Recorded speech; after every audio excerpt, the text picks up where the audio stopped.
Raiders play at the Steelers at 1 Eastern on Sunday. Now listen up. Early games are tough for Oakland, who's lost 6 of their last 18 games played on Sundays at 1 Eastern. They play a Steelers team who will be without Le'Veon Bell. In 2 games without Bell this season, D'Angelo Williams ran for 204 yards.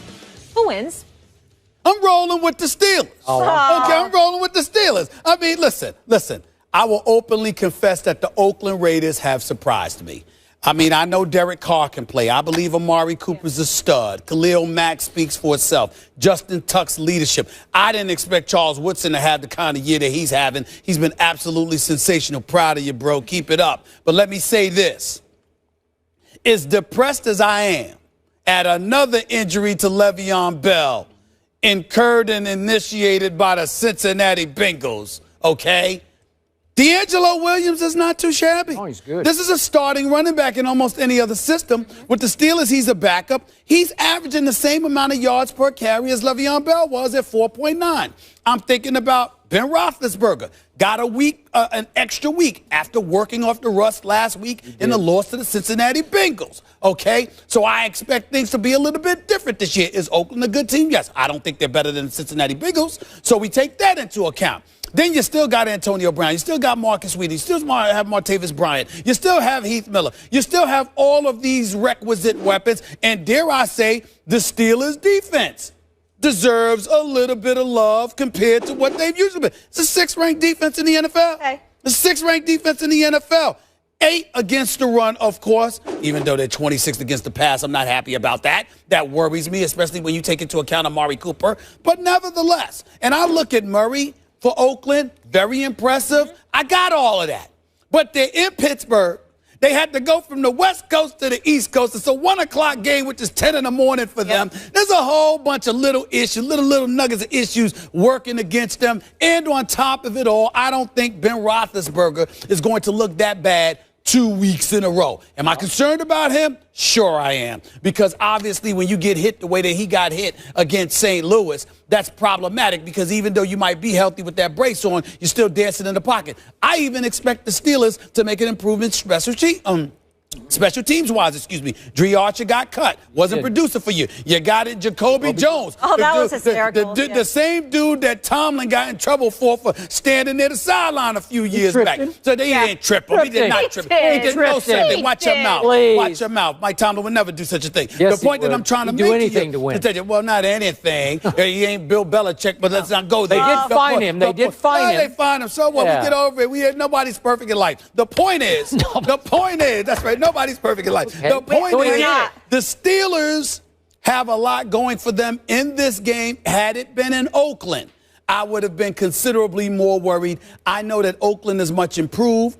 I respect them. And not only that, they're on a come up to the point where you're the Steelers. You're clearly not going to win the AFC North. These games are pivotal because I believe the wild card spots in the AFC are being fought between Oakland, Pittsburgh, and the New York Jets, with Miami and Buffalo still in the mix. Steelers have to win this game. This is a very important game. I think they close the deal. They get it done. Steelers, 31. Oakland, 24. And you grew up a fan of the Steelers. Pittsburgh Steelers. Yes. Thank you very much. Yes. So, I bring that up when you talk about the Cowboys. Do I bring that up all the time? You're welcome to.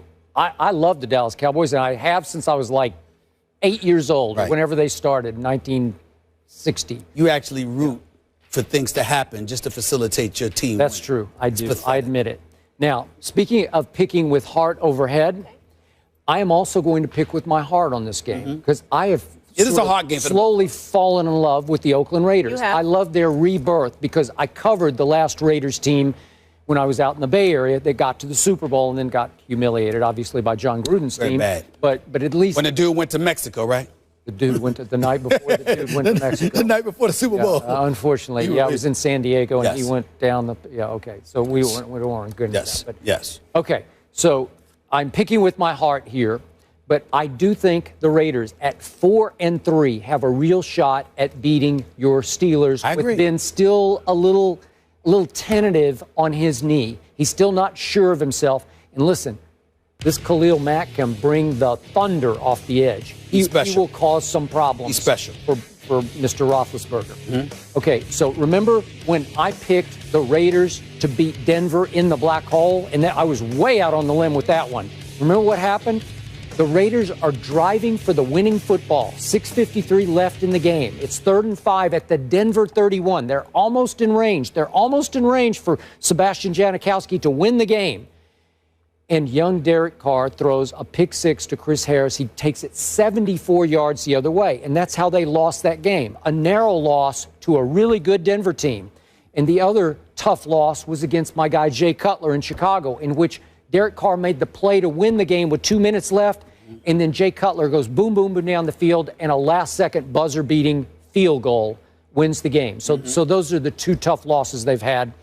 And this time, I'm going to say that this is one team that has a meant-to-be feel to it, and your team this year does not have a meant to be. It's like meant not to be. That's fair. That's fair. If you're using that, I can't argue with that, because that definitely has a feel where the Oakland Raiders have paid their, their dues, and as a result, their time has arrived. I just think with the multitude of weapons that the Steelers have, particularly if Ben Roethlisberger, obviously he can't be what he was last week. He can't be that ailing quarterback that comes to the rescue because Landry Jones was a one-hit wonder after Michael Vick went down a couple of weeks ago against Arizona. It can happen. Okay, so Ben Roethlisberger has to be healthy, and I know that there are some things that have to work in the Steelers' way.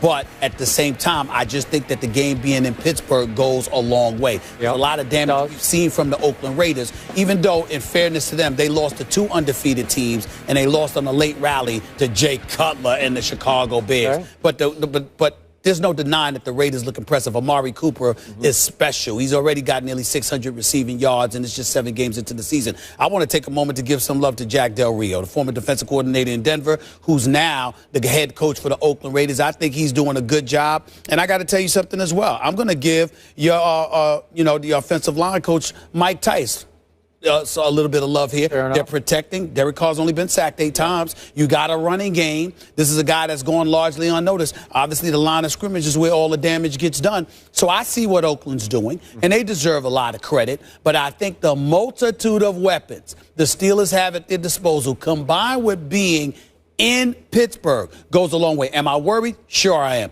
Derek Carr's only thrown 3 interceptions on the season. Got 15 touchdowns. He's completing 65% of his passes. This brother can play. Really He's also thrown touchdown passes to 8 different receivers. That's right. And one of those is the Todd Gurley of rookie receivers, Amari Cooper, right? Yes. Okay, so I got that going for me. Yeah, you do. Here's why I'm scared. And the Steelers don't have the greatest secondary either. Okay.